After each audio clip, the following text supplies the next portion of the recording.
اپنے لشکر کے ساتھ بڑی تیزی سے کوچ کرتا ہوا سلطان جب مارم کی طرف بڑھا تو مارم کے قریب صلیبی ایک بہت بڑے لشکر کے ساتھ اپنی صفوں کو درست کر چکے تھے۔ انہوں نے اپنی روایتی تعصب کے بے علاج مرض، ابلیسی تحریف اور تمدنی اوہام، ظلم کی بہتات اور جبر کی ارزانیوں سے مسلمانوں کا استقبال کیا۔ جو ہی سلطان کا لشکر ان کے قریب پہنچا وہ ان پر حملہ آور ہو گئے۔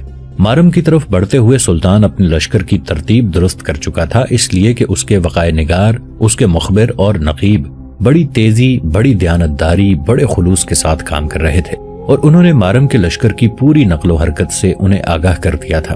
سلطان اپنے لشکر کے وسطی حصے میں رہا، دائیں طرف شیرکو، بائیں طرف مجددین تھا۔ حملے کے جواب میں سلطان پہلے تکبیریں بلند کرتے ہوئے حملہ آور ہوا اور وہ صلیبیوں پر ریگستانوں میں منڈلاتی طلسماتی سنسانیوں، شام کی بے اند تاریکیوں اور جبر کے تیز جھکڑوں تک کو ساکن کر دینے والے کڑے وقت اور آندھیوں اور ہواؤں کے دوش پر فضاؤں کی خونی بارش کی طرح حملہ آور ہوا۔ سلطان کے ساتھ ہی ساتھ شیرکوہ نے بھی اپنے کام کی ابتدا کی اور وہ لشکر کے دائیں حصے کو لے کر دشمن پر زندگی کے حصار کو توڑ کر ویرانیاں پھیلاتے بگولوں، کالی رات کے دروازوں پر دستک دیتی دھاڑتی آندھیوں کی طرح ٹوٹ پڑا تھا، جبکہ بائیں جانب سے مجددین بھی سلطان اور شیرکوہ کی طرح ہی اپنے کام کی ابتدا کر چکا تھا، اور وہ بھی دشمن پر شور قیامت کی گونج کھڑی کرتی برق کے نادیدہ لمحوں اور خواہشوں کے منہ زور سمندروں تک کو تشنگی میں سمٹ دینے والے انجانے سرکش جذبوں کی طرح حملہ آور ہوا۔ سلطان نور الدین شیرکوہ اور مجددین کے اس طرح حملہ آور ہونے سے مارم سے باہر صلیبیوں کے لشکر میں دکھ کے استعارے، درد کے طوفان، بے رحم گھنے اضطراب اور غم کی سرخ آندھیاں اپنا رنگ جمانا شروع ہو چکی تھیں۔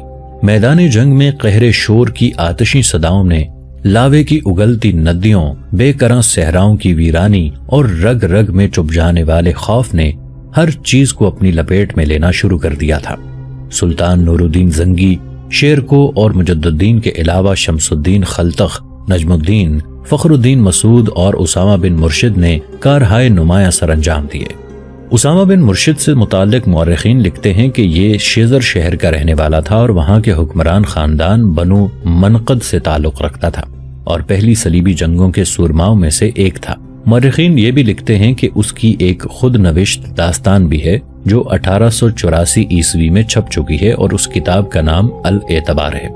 خیر، مارم کے صلیبیوں کو بدترین شکست ہوئی اور وہ بھاگ کر مارم کے اندر محصور ہو گئے، لیکن اس بار لگتا تھا کہ سلطان انہیں سبق سکھائے بغیر نہیں جانا چاہتا تھا، لہٰذا سلطان نے مارم کا محاصرہ کر لیا۔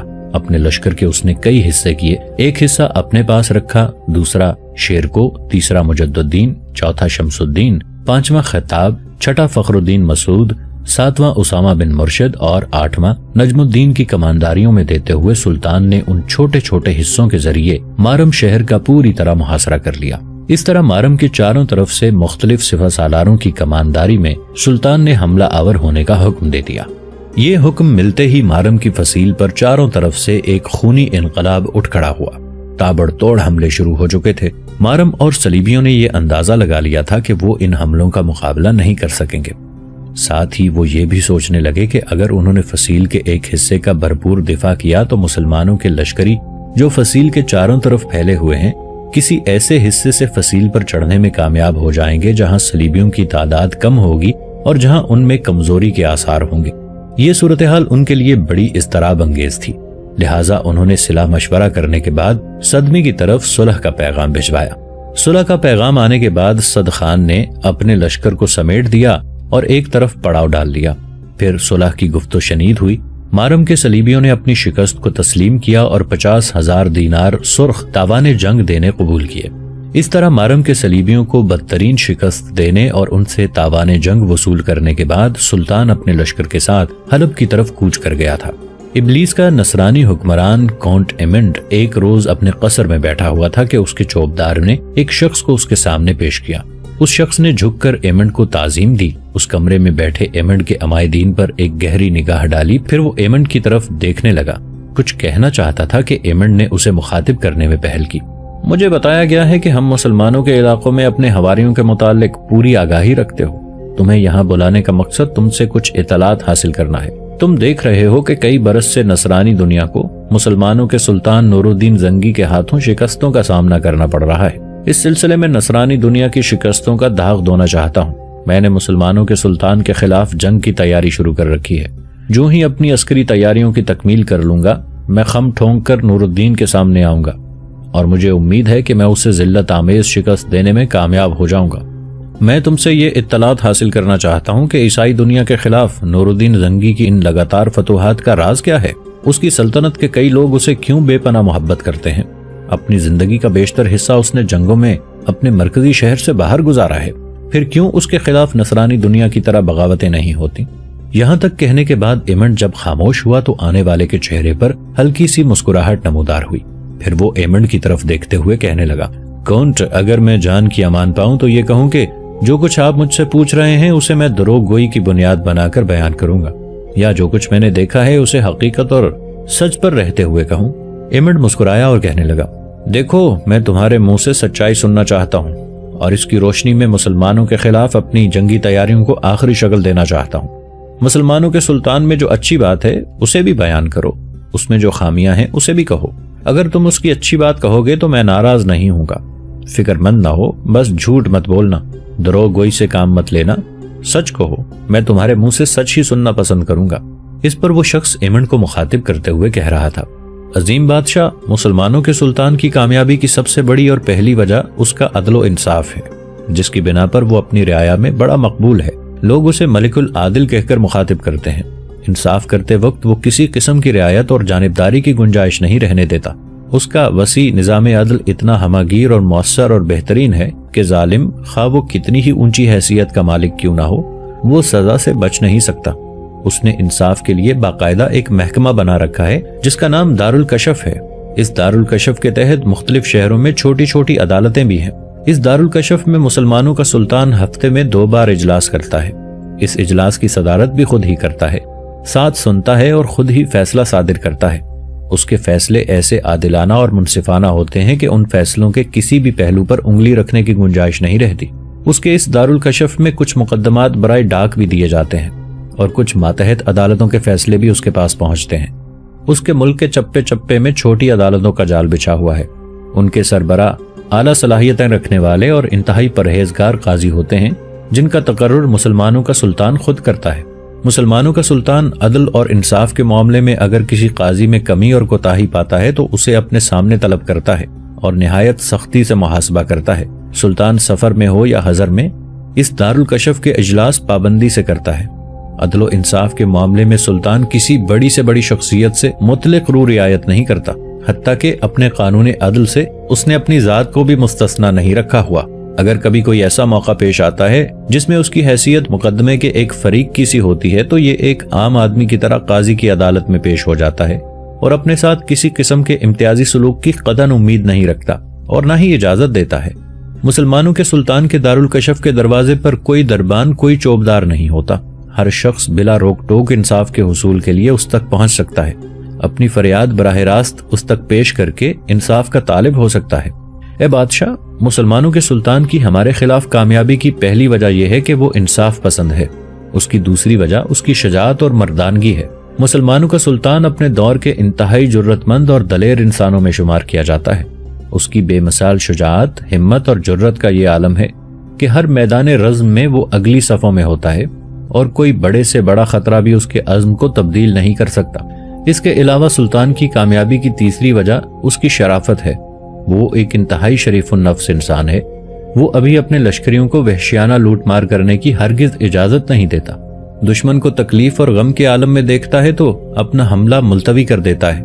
ابھی چند دن پہلے کی ہی بات ہے، یروشلم کا بادشاہ بیلڈون مر گیا تو مسلمانوں کے سلطان کو مشورہ دیا گیا کہ یہ بہترین موقع ہے کہ فلسطین پر قبضہ کر سکتا ہے، لیکن اس شریف النفس سلطان نے جواب دیا کہ ہمیں ان لوگوں کے حقیقی غم پر رحم کھانا چاہیے۔ ان کے نزدیک وہ ایک اچھا بادشاہ تھا، لہٰذا ہمیں زیب نہیں دیتا کہ وہ جس وقت سوگ منا رہے ہوں ہم ان پر حملہ آور ہوں۔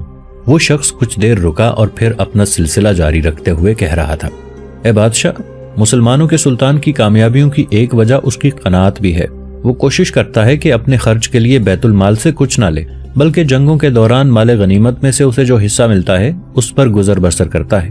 وہ مال غنیمت کے حصے سے ہی اپنے خاندان کی ضرورتیں پوری کرتا ہے۔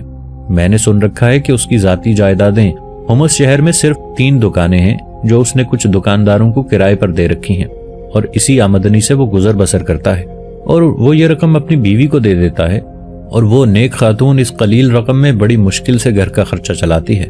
زندگی میں سلطان نے ایک ہی شادی کی ہے، اس سے ایک بیٹا ہے اور ایک بیٹی ہے۔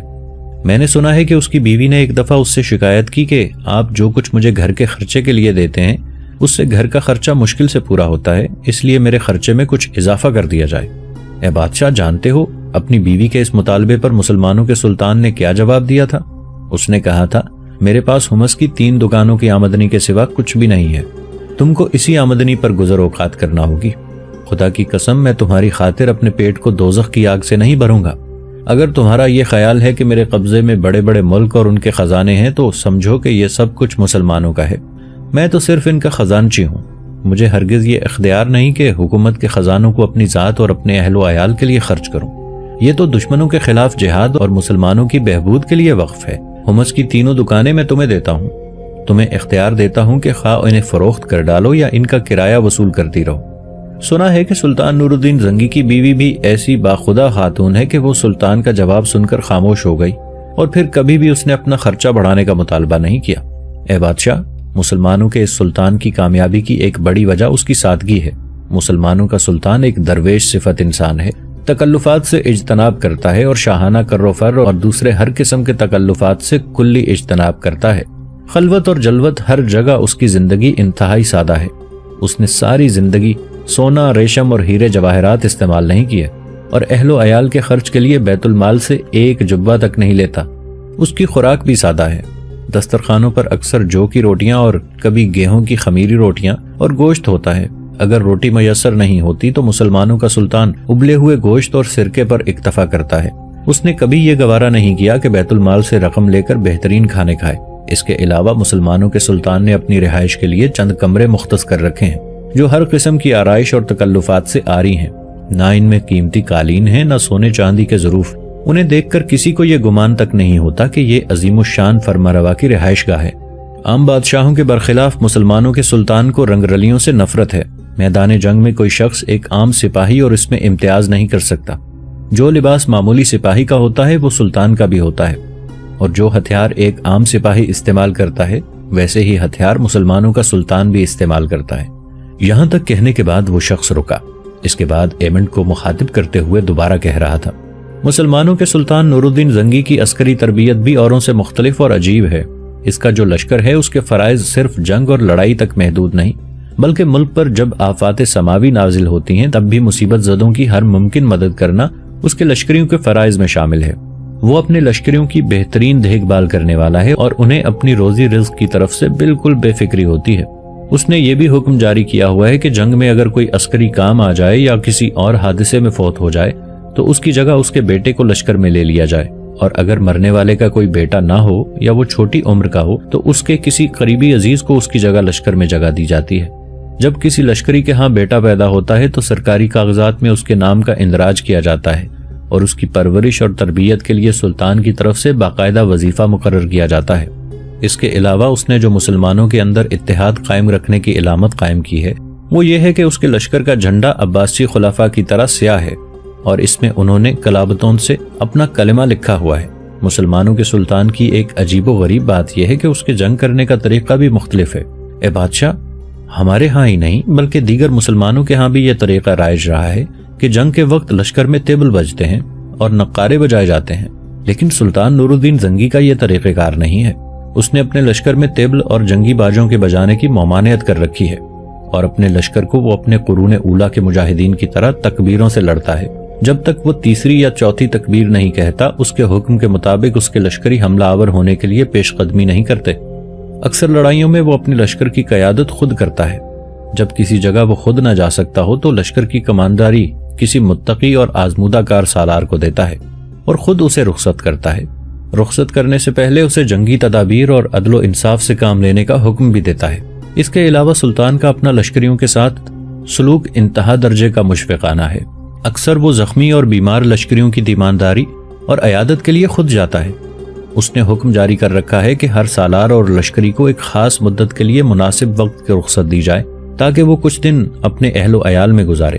اے بادشاہ، مسلمانوں کے سلطان نور الدین زنگی کے انہی اوصاف پر اس کے لشکری اس پر جان چھڑکتے ہیں اور جنگ کے دوران پیچھے مڑ کر دیکھنے کی بجائے دشمن کی صفوں کو رونتے ہوئے ان کے قلب میں گھسنے کی کوشش کرتے ہیں۔ یہاں تک کہنے کے بعد مسلمانوں کے علاقوں سے آنے والا وہ نصرانی لمحہ بھر کے لیے خاموش ہوا۔ اس کے بعد طرابلس کے حکمران ریمنڈ کو مخاطب کرتے ہوئے وہ کہہ رہا تھا، اے بادشاہ، مسلمانوں کے سلطان کے متعلق میں جس قدر جانتا تھا وہ میں نے آپ سے سب کہہ دیا ہے۔ جب وہ خاموش ہوا تو ریمنڈ نے اسے مخاطب کیا، یہاں تم کس سلسلے میں آئے یا تمہیں کسی نے بلایا؟ اس پر وہ بول اٹھا، اے بادشاہ، میں شیزر کا رہنے والا ہوں، یہاں میرے کچھ عزیز ہیں، ان سے ملنے کے لیے آیا تھا۔ آپ کے کارندوں نے مجھ سے رابطہ کیا اور آپ کے کہنے پر مجھے آپ کے سامنے پیش کر دیا۔ ریمنڈ نے پھر اسے مخاطب کیا، کیا تم مستقل یہاں قیام کرو گے یا واپس چلے جاؤ گے؟ وہ شخص مسکرایا اور کہنے لگا، میرا قیام یہاں عارضی ہے۔ میں نے کہا، میں شیزر کا رہنے والا ہوں۔ یہ شہر گو مسلمانوں کی سلطنت میں آ چکا ہے، لیکن مسلمانوں کے سلطان اور مسلمانوں کا سلوک اور رویہ اپنی نصرانی رعایا کے ساتھ بالکل برادرانہ اور دوستانہ ہے۔ وہ اس طرح آپس میں ایک دوسرے کا خیال رکھتے ہیں، اس طرح نصرانیوں کا بھی خیال رکھتے ہیں، ان کی خوب دیکھ بھال کرتے ہیں، ان کی حفاظت اور پاسبانی بھی خوب کرتے ہیں۔ اے بادشاہ، میں یہاں سے واپس شیزر جاؤں گا۔ وہ شخص جب خاموش ہوا تو ریمنڈ نے اپنے ایک امیر کو اپنے پاس بلایا۔ جب وہ اس کے قریب گیا تو اسے مخاطب کر کے کہنے لگا، اس شخص نے ہمیں بہترین معلومات فراہم کی ہیں، اسے اپنے ساتھ لے جاؤ، اسے انعام و کرام سے نوازو۔ اس کے ساتھ پہلے وہ امیر حرکت میں آیا اور اس شخص کو کمرے سے باہر لے گیا۔ اس کے جانے کے بعد ریمنڈ نے اپنے امرائے سلطنت پر ایک نگاہ ڈالی۔ اس کے بعد انہیں مخاطب کرتے ہوئے وہ کہہ رہا تھا، شیزر کے شخص نے جو معلومات فراہم کی ہیں وہ مسلمانوں کے سلطان کی سیرت کی عادت کی عکاسی کرتی ہیں، لیکن ہم نے طے کر رکھا ہے کہ ہر صورت میں نور الدین کو شکست دے کر اس سے وہ علاقے واپس لینے ہیں جو علاقے اس نے نصرانیوں سے چھینے ہیں۔ میں اس سلسلے میں 2 قدم اٹھا رہا ہوں، ان سے متعلق تم لوگوں سے مشورے کرتا ہوں، دیکھتا ہوں تم لوگ کیا کہتے ہو۔ میرا پہلا منصوبہ یہ ہے کہ ایک بار پوری طاقت اور قوت سے نور الدین سے ٹکرایا جائے۔ اس سلسلے میں اپنی جنگی تیاریوں میں مصروف ہوں، لشکر کی تعداد بڑھا رہا ہوں اور لشکریوں کی تربیت بھی یورپ سے آنے والے بہترین صلیبی رضاکار کر رہے ہیں۔ اس تربیت کی تکمیل میں ہمیں چند ماہ لگ جائیں گے۔ اس کے بعد میں نور الدین کے خلاف حرکت میں آؤں گا اور مجھے امید ہے کہ ہم نور الدین کو پسپا ضرور کریں گے۔ یہ میرا پہلا لاہ عمل ہے۔ میرا دوسرا لاہ عمل یہ ہے کہ میں آج ہی کچھ قاصد یروشلم کے نئے بادشاہ آموری یعنی بالڈون چہارم کی طرف روانہ کر رہا ہوں، اور اسے میں مشورہ دوں گا کہ وہ اپنی سلطنت کے اندر چند انتہا درجے کی خوبصورت لڑکیوں کا انتخاب کرے اور ان لڑکیوں کو جاسوسی اور مسلمانوں کے اندر انتشار برپا کرنے کی باقاعدہ تربیت دے کر انہیں مصر کی طرف روانہ کرے۔ میرے عزیزو، اس وقت مسلمانوں میں 3 قوتیں ہیں۔ ایک عباسی خلافت جو طاقت اور قوت میں نہ ہونے کے برابر ہے، اس لیے کہ یہ خلافت نور الدین زنگی کے دم خم پر قائم ہے۔ دوسری بڑی اور نمایاں قوت سلطان نور الدین زنگی کی ہے۔ تیسری قوت مصر میں خلفاء کی ہے جن کے عباسیوں اور نور الدین زنگی سے خاصے اختلافات ہیں۔ جن لڑکیوں کا انتخاب کیا جائے گا، اس سلسلے میں بالڈون چہارم کو یہ بھی مشورہ دوں گا کہ ان لڑکیوں کے ذمے جہاں مصر میں جاسوسی کا کام کرنا ہے، وہاں وہ مصری سالاروں اور عام عہدیداران سے تعلقات پیدا کریں، انہیں اپنے سانچوں میں ڈالیں اور کوشش کریں کہ مصری خلفاء اور سلطان نور الدین زنگی کے درمیان بد اعتمادی، دشمنی اور عداوت کی خلیج قائم کرنے میں کامیاب ہو جائیں۔ اس سے ہمیں یہ فائدہ ہوگا کہ مصری خلفاء اور نور الدین زنگی کے درمیان بد اعتمادیاں بڑھیں گی، ایک دوسرے پر شبہات کا اظہار کیا جائے گا تو یہ ایک دوسرے سے ٹکرانے کی کوشش کریں گے۔ ساتھ ہی یہ بھی کیا جائے گا کہ معروف امراء کو ہم اپنی طرف مائل کرنے کی کوشش کریں گے، اور اگر وہ ہماری طرف مائل ہو جاتے ہیں تو ہم نور الدین زنگی کے خلاف ان کی مدد کریں گے، پھر انہیں نور الدین کے خلاف جنگ پر ابھاریں گے۔ اگر ہم ایسا کرنے میں کامیاب ہو گئے تو یاد رکھنا، نور الدین ہمارے سامنے چند دن بھی نہیں ٹھہر سکے گا۔ ریمنڈ کے امراء نے اس کی ان دونوں تجاویز سے اتفاق کیا۔ اس پر ریمنڈ خوش ہو گیا، پھر اس نے وہ اجلاس ختم کر دیا۔ ایک روز خلتخ اور شمس الدین دونوں مغرب کی نماز ادا کرنے کے بعد حویلی میں داخل ہوئے اور انہوں نے سیدھا استبل کا رخ کیا۔ وہاں بندھے سارے گھوڑوں کے چارے کا جائزہ لیا، انہیں پانی پلایا۔ پھر جب وہ دونوں استبل سے باہر نکل رہے تھے تو سامنے کی طرف مرسینہ ان کے سامنے آئی اور کسی قدر فکر مندی میں انہیں مخاطب کر کے کہنے لگی، آپ دونوں بھائی آئے ہیں، امیر آپ کے ساتھ نماز پڑھ کر نہیں آئے؟ اس پر خلتخ بولا اور کہنے لگا، مرسینہ میری بہن، میں جانتا ہوں امیر کے اس طرح نہ آنے سے تم پریشان اور فکر مند ہو جاتی ہو، بہرحال ایسی کوئی بات نہیں، مطمئن رہو، بھائی نے ہمارے ساتھ ہی نماز ادا کی ہے۔ پھر سلطان انہیں اپنے ساتھ لے گئے ہیں۔ شاید وہ بھائی اور شیرکو سے کچھ اہم امور پر صلاح مشورہ کرنا چاہتے ہیں۔ میرے خیال میں تھوڑی دیر تک آ جاتے ہیں۔ انہوں نے ہمیں یہ بھی کہلا بھیجا ہے کہ اگر دیر ہو جائے تو سب لوگ کھانا کھا لیں۔